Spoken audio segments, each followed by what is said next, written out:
Welcome to பக்ஷ போஜனம். இன்னைக்கு நம்ம ஒரு 15 மினிட்ஸ்ல ரெடி ஆகிற மாதிரி ஒரு பிரேக்ஃபாஸ்ட் ரெசிபி புளியவல் எப்படி பண்றதுன்னு பார்க்கலாம். புளியவல் பண்றதுக்கு நான் 2 கப் மீடியம் அவல் எடுத்து வச்சிருக்கேன். அந்த 2 கப் அவலையும் ஒரு மிக்ஸி ஜார்ல சேர்த்துக்கணும். சேர்த்துட்டு அதை ஒரு ரவை கன்சிஸ்டன்சிக்கு கோர்ஸ் பவுடரா அரைச்சுன்னு வரணும். இந்த மாதிரி ரவை கன்சிஸ்டன்சிக்கு அரைச்சுன்னு வந்த அவலை வாஷ் பண்ணி நல்லா வடிகட்டி ஒரு பாத்திரத்துல ஸ்ப்ரெட் பண்ணி வச்சுக்கணும். இப்போ நம்ம புளி அவலுக்கு தேவையான ரசப்பொடி எப்படி அரைச்சுக்கிறதுன்னு பார்க்கலாம். அதுக்கு நான் 2 டீஸ்பூன் தனியா, 1 டீஸ்பூன் வெந்தயம், ஒரு அரை டீஸ்பூன் மிளகு, அப்புறம் ஒரு 4 வரமிளகாய், அப்புறம் கொஞ்சம் கருவேப்பிலை. இது எல்லாத்தையும் ஒரு பேன்ல நல்லா ட்ரை ரோஸ்ட் பண்ணிக்கணும்.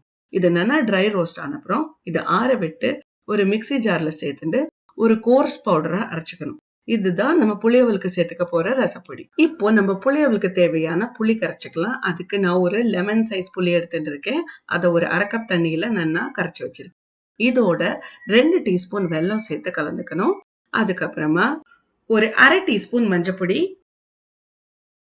அப்புறமா இந்த டிஷ்க்கு தேவையான உப்பு, அப்புறமா நம்ம அரைச்சின் வந்ததுல இருந்து 2 டீஸ்பூன் ரசப்பொடி, இது எல்லாத்தையும் சேர்த்து இந்த புளியை நல்லா கலந்து வச்சுக்கணும்.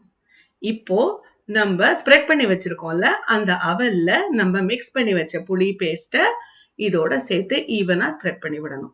எல்லா இடத்துலயும் பரவுற மாதிரி நல்லா கலந்து விடணும். இப்போ நம்ம புளி அவலுக்கு தாளிச்சு கொட்டிக்கலாம். அதுக்கு 1 டீஸ்பூன் கடுகு, 1 டீஸ்பூன் உளுத்தம்பருப்பு, 1 டீஸ்பூன் கடலைப்பருப்பு, அதோட ஒரு 10 முந்திரி, இது எல்லாத்தையும் சேர்த்து நல்லா ரோஸ்ட் பண்ணிக்கணும். இது நல்லா ரோஸ்ட் ஆகும் போது இதோட கொஞ்சம் பெருங்காயம், அதுக்கப்புறமா கொஞ்சம் கருவேப்பிலை, இது எல்லாத்தையும் சேர்த்து கொஞ்சம் மஞ்சள் பொடியும் சேர்த்துட்டு நம்ம கலந்து வச்சிருக்கோம்ல அந்த அவல் மிக்சரை இதோட சேர்த்துக்கணும். இப்ப இதை நல்லா கலந்து விட்டுட்டு இதுல கொஞ்சமா தண்ணி ஸ்ப்ரிங்கிள் பண்ணணும். ஏன்னா புளியவல் கொஞ்சம் மாய்ஸ்சரோட இருந்தா ரொம்ப டேஸ்டியா இருக்கும். இப்ப நல்லா தண்ணி தெளிச்சுட்டு மூடி போட்டு ஒரு 5 நிமிஷம் வரைக்கும் லோ ஃப்ளேம்ல இத வேக விடணும். அதுக்கப்புறமா 1 டீஸ்பூன் கொப்பரை தேங்காய் இல்லைன்னா ஃப்ரெஷ் கோகோனட் இதோட சேர்த்துட்டு நல்லா கலந்து விட்டோம்னா நம்ம புளியவல் நமக்கு ரெடி. இதை ஒரு 15 மினிட்ஸ்க்குள்ள தயார் பண்ணிட முடியும். ஒரு ஈஸியான பிரேக்ஃபாஸ்ட் ரெசிபி.